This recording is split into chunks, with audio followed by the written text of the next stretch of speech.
जय श्री राम। एक समय भगवान शिव और माता पार्वती के किसी बात पे लड़ाई हो गई और माता अन्न के पास से उठकर चले गए। जब माता खाना लेकर आए तो महादेव तो वैराग्य में रहते थे। उन्होंने कहा, ये संसार माया है और भोजन भी माया है। माता पार्वती को ये बात अच्छी नहीं लगी। उन्होंने सोचा, अगर भोजन ही ना हो तो जीवन कैसे चलेगा। तप जप भक्ति सब भोजन से ही संभव है। इस बात को समझाने के लिए माता पार्वती ने अपनी लीला रची। वो कैलाश से अंतर्ध्यान हो गई। जैसे ही माता चली गई, संसार से अन्ना भी गायब हो गया। पृथ्वी में भयंकर अकाल पैठ गया। ऋषि मुनि देवता सब भूखे रहने लगे। लोगों में अहिंसा का भाव बढ़ गया। यहाँ तक कि भगवान शिव को भी भिक्षा के लिए निकलना पड़ा। तब भगवान शिव को समझ आया कि भोजन बिना जीवन संभव नहीं है। माता पार्वती को धरती पे अकाल देखकर बड़ा दुख हुआ। वो काशी जाकर वहां पे अन्नाडीन लगे। वहां के लोगों में खुशियां जैसे लौट आए हो और माता पार्वती एक घर में रहने लगे।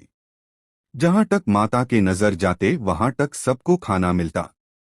फिर एक दिन भगवान शिव ने भिक्षुक का रूप धारण किया और काशी की गलियों में भिक्षा मांगने लगे।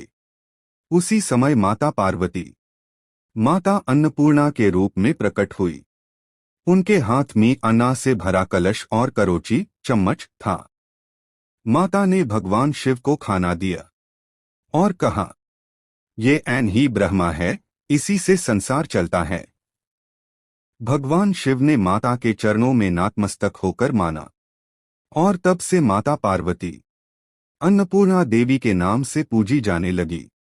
भगवान शिव ने ये मंत्रा कहा, ओम अन्नपूर्णे सदापूर्णे शंकरा प्रणावल्लभे ज्ञान वैराग्य सिद्ध्यर्थम भिक्षाम देहि चा पार्वती।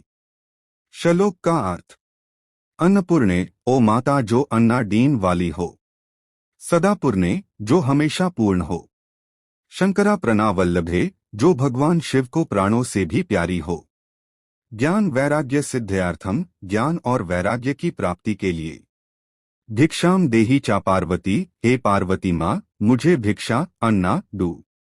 कथा का संदेश, भोजन का अपमान कभी नहीं करना चाहिए। अन्नदान सबसे बड़ा दान माना जाता है। माता अन्नपूर्णा सदैव संसार का पोषण करती है। अगर आपको हमारे कथा अच्छे लगे तो कमेंट में जय मां अन्नपूर्णा टाइप करें।